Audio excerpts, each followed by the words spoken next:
कभी सोचा है कि हम सब, ये सितारे, ये आकाश गंगाएं, ये पूरा का पूरा ब्रह्मांड आखिर आया कहाँ से? ये वो सबसे बड़ा रहस्य है, एक ऐसी जासूसी कहानी जिसके सुराग अरबों साल पुराने हैं। तो चलिए आज इस ब्रह्मांडीय केस की तह तक चलते हैं। ये वो सवाल है जो शायद हम सबने कभी ना कभी खुद से जरूर पूछा होगा। हम यहाँ कैसे आए? इस सब की शुरुआत कहाँ से हुई?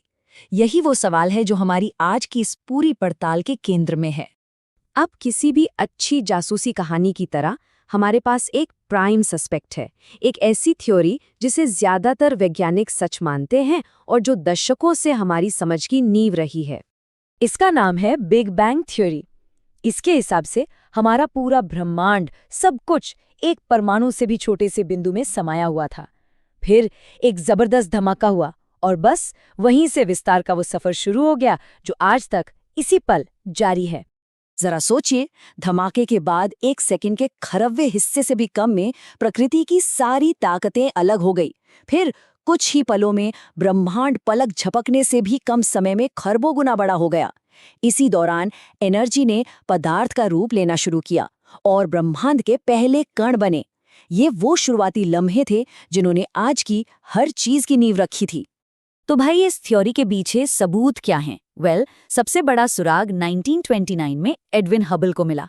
उन्होंने देखा कि आकाश गंगाएं हमसे दूर भाग रही हैं, जिसका मतलब था कि ब्रह्मांड फैल रहा है। और दूसरा सबसे ठोस सबूत है कॉस्मिक माइक्रोवेव बैकग्राउंड। इसे आप उस महाविस्फोट की बची हुई गूंज या चमक समझ सकते हैं। ये अरबों साल पुरानी आंख का एक जीवाश्म है। इन्हीं सुरागों ने बिग बैंग को हमारी जांच का मुख्य संदिग्ध बना दिया। लेकिन रुकिए, हर कहानी में एक मोड़ तो होता है ना? क्या हो अगर कोई शुरुआत थी ही नहीं? एक और थ्योरी है जो एक बिल्कुल अलग ही तस्वीर हमारे सामने रखती है। ये आइडिया हमारी अब तक की कहानी को पूरी तरह पलट देता है। ये कहता है कि ब्रह्मांड का कोई एक बड़ा शुरुआती धमाका नहीं हुआ, बल्कि एक अनंत महासागर की तरह है जिसकी न कोई शुरुआत है न कोई अंत। इस मॉडल के मुताबिक ब्रह्मांड फैलता तो है, लेकिन खाली जगहों में लगातार नया पदार्थ भी बनता रहता है जो नई आकाशगंगाएं बनाता है। तो कोई एक बड़ा बैंग नहीं, बल्कि छोटे छोटे मिनी बैंग्स जो हमेशा से होते आए हैं और होते रहेंगे। और ये जो दूसरा आइडिया है ना, ये कोई हवाई बात नहीं है। इसके पीछे भारत के जाने माने खगोल शास्त्री प्रोफेसर जयंत विष्णु नार्लिकर समेत कई बड़े नाम हैं।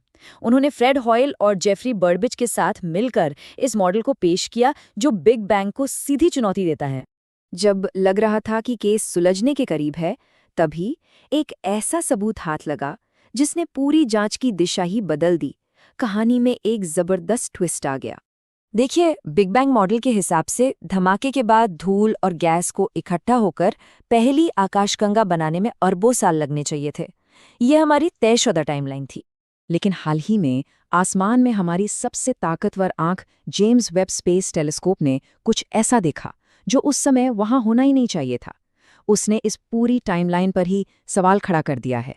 जेम्स वेब टेलीस्कोप को बिग बैंग के सिर्फ 40 से 65 करोड़ साल बाद ही पूरी तरह से विकसित यानी मैच्योर आकाशगंगाएं मिली हैं। ये उम्मीद से बहुत बहुत ज्यादा जल्दी है। ये तो ऐसा है जैसे कोई बच्चा पैदा होते ही दौड़ने लगे। ये एक ऐसा सुराग है जिसे हम नजरअंदाज नहीं कर सकते। तो इस चौंकाने वाले सुराग का मतलब क्या निकलता है? जासूसों की तरह सोचें तो हमारे पास दो थ्योरीज हैं। या तो शुरुआती ब्रह्मांड में तारे बनने की प्रक्रिया हमारी सोच से कहीं ज्यादा तेज थी, या फिर हमारी मुख्य संदिग्ध यानी बिग बैंग थ्योरी की कहानी में ही कोई बहुत बड़ा झोल है।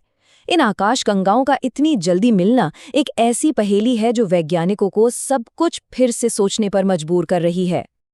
और ये खोज हमें सिर्फ क्या हुआ से एक बहुत ही गहरे सवाल की तरफ ले जाती है, कैसे हुआ? अगर ब्रह्मांड भौतिकी यानी फिजिक्स के नियमों से बना है, तो सवाल ये है कि वो नियम किसने बनाए? महान वैज्ञानिक स्टीवन हॉकिंग जैसे कई लोगों का मानना था कि गुरुत्वाकर्षण जैसे फिजिक्स के नियम इतने पावरफुल हैं कि वो बिना किसी बाहरी मदद के शून्य से एक ब्रह्मांड बना सकते हैं। उनके लिए ये यूनिवर्स एक सेल्फ स्टार्टिंग मशीन जैसा है। लेकिन यहीं पर एक ऐसा सवाल खड़ा होता है जिसका जवाब शायद विज्ञान के पास भी नहीं है। अगर नियम ब्रह्मांड बनाते हैं तो फिर उन नियमों को किसने बनाया? ये वो सवाल है जो विज्ञान की सरहदों से आगे निकल जाता है। तो इस पूरी छानबीन के बाद हम पहुंचे कहाँ? सच कहूं तो मामला अभी बंद नहीं हुआ है। ये केस अभी भी खुला है और शायद पहले से ज्यादा दिलचस्प हो गया है। और यही तो विज्ञान की खूबसूरती है। जेम्स वेब टेलीस्कोप जैसे नए उपकरणों से हमें हर दिन नए सुराग मिल रहे हैं। हर नई खोज हमारी कहानी में एक नया पन्ना जोड़ रही है और पुरानी धारणाओं को चुनौती दे रही है। तो सवाल ये है कि जब हम ब्रह्मांड की गहराइयों में और झांकेंगे तो हमारी अपनी कहानी का अगला पन्ना क्या कहेगा? क्या हमें कोई निर्णायक सबूत मिलेगा या फिर एक और नया और भी बड़ा रहस्य हमारा इंतजार कर रहा होगा? ये पड़ताल अभी जारी है।